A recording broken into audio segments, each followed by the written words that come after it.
Hey everybody, thank you so much for clicking on this video. So today we are talking about the very popularized exercise, the Bulgarian split squat. I feel like this squat variation just blew up on the internet, probably thanks to TikTok over the past year. So I want to break down a little bit more about it. Today we're going to talk about what it targets, why I think it could be a good option for you, and then we're going to break down the actual exercise with common mistakes I see and how to fix them. So let's dive on in. So I want to talk first about what the Bulgarian split squat even targets. This squat variation primarily targets the quads, glutes, hamstring, calves, and your core. Now, depending on the angle of the upper body and hips, you can actually adjust where your focus is for the exercise. So for example, keeping the body more upright is going to lead to a more quad-focused movement, but picking up the hips and taking more of a forward lean will prioritize the glutes. One version isn't inherently better than the other. It just depends on what your goal is and why you're doing the exercise. And then to keep it really simple, we're just going to think of your hamstring, calves, and core as your stabilizers throughout the movement. So let's start with the benefits, and then we'll break down who I think this is a good option for. So first off, this is a unilateral or single side exercise. I talk about this all the time, so we're not going to beat a dead horse, but unilateral work is really important to make sure that you are not stronger or more dominant on one side than the other to an extreme. So by taking a bilateral movement and making it unilateral, you're just going to help even out any muscle balances you might have side to side. Another benefit is that this is a compound movement, meaning that we are recruiting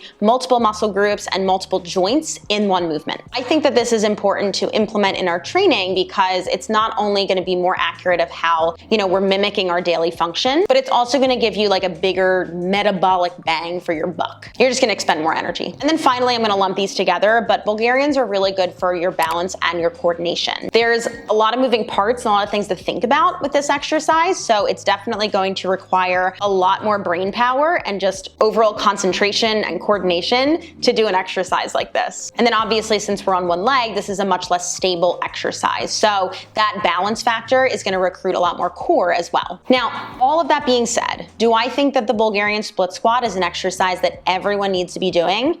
No.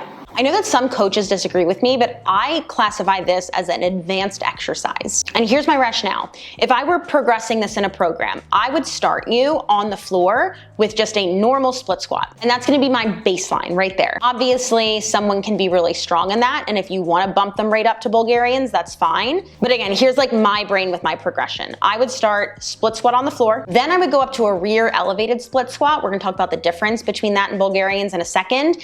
And then I would go up to a Bulgarian split squat. And within those exercise progressions, remember, you can actually take little mini progressions with the amount of weight you're holding, where you're holding the weight. There's a lot more at play here than just advancing the exercise by bringing the foot up. You could start a split squat in goblet position, then you can bring it into suitcase position, then maybe you bring it into an offset position because then you're going to recruit more of that core. And then you can repeat the whole process with that rear foot elevated. I'm not saying I would necessarily use this exact progression for everybody or even anybody, but I do think that progression is really important when we're talking about an exercise like this. So if you cannot do a proper split squat on the floor, you have no reason to elevate your back foot. Think about it this way. If you don't have a license, why would you just hop in the car and start driving? Perfect the basics first and then add those progressions in. All right, so let's break down a Bulgarian split squat. I'm gonna start with a disclaimer that I do not technically have an elevation appropriate for my size. I am just about 5'1", so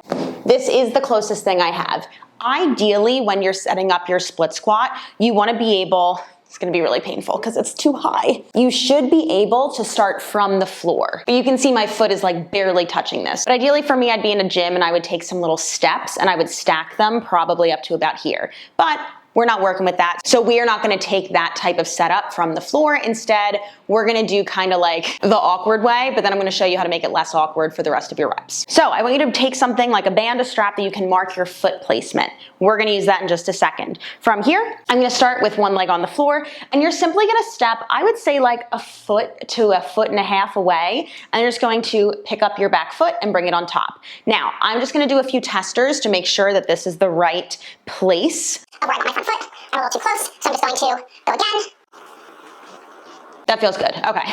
So I'm going to take my strap now and I'm going to put it on the floor so I know where to put my toe every time. So let's talk through the mechanics of this, right? Now that we found our ideal foot placement.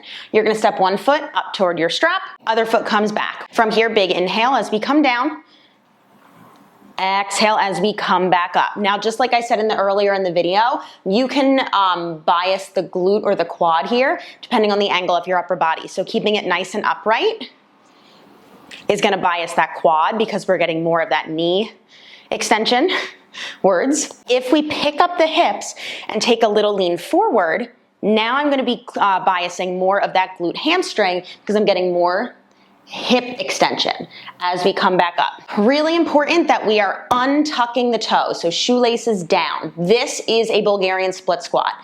This is a rear elevated split squat. The difference is that this is going to automatically recruit help from the back leg. Now I've got that glute and quad helping me with my stability. Once I untuck that toe, this leg has much more of a chance of just being dead weight, and that's what we want here. So that's why I always say that a Bulgarian split squat is more challenging than a rear elevated split squat. You're gonna have people that disagree with that and also disagree that like the back toe doesn't matter. I disagree with that. It's a completely different exercise. Let's talk about some common mistakes that I see. The biggest mistake I see that as you're setting this up, your feet are right in line with each other like a tightrope. I want you to think train tracks, okay? It's the same exact way if you were doing like a reverse lunge or a split squat on the floor. The more narrow, the less stability we have. The wider, the more stability we're gonna have. So in an exercise that's already inherently unstable with that rear foot elevation, bump up the stability a little. Like don't make it worse for yourself. Oh. Hello, we have a visitor. You wanna come in? You wanna come say hi? You wanna say hi to the camera? Hi, mama. Okay, can I work? Okay, I know. Oh, you're such a sweet girl. You sticking around? All right, we're gonna hope she doesn't murder me. So the next mistake that I see a lot is that the weight shifts forward onto the toes. So let's say you're in this position. We might not have great ankle mobility, so we start to lift that heel and press up with the toes. That is, Jesus Christ. Okay, bye.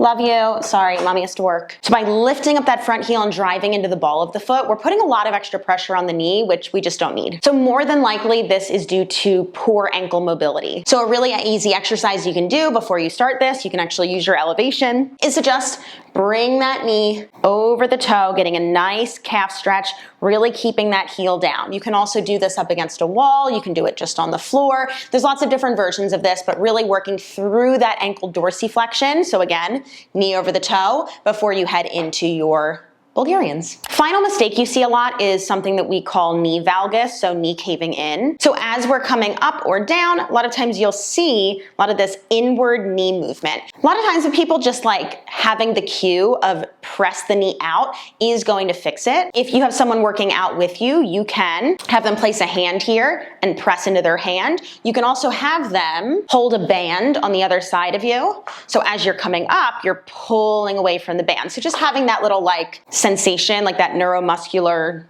cue to press the knee out is helpful. If that does not help and you still find that you have a lot of knee movement, I would regress this off of the elevation. Bring it back down to the floor. Make sure that you are nice and firm, body weight, with heavy weight, just in your split squat. If that knee is moving in your split squat, there's no reason for you to elevate that back foot. All right, we're back to past Justina. Thank you guys so much for watching this video. I hope that you found it helpful. This was a very highly requested video for a while, and I did not want to make it because I don't think that everyone should be doing these, but I want you to have an understanding of why and when I think you should be doing them. And then if that answer is yes, I want you to understand how to do it. So that was a lot of rambling just to say that I hope you understand how to do this exercise and why you should do it. Any questions, leave them down in the comments below. Hit that subscribe button and I will see you in the next one.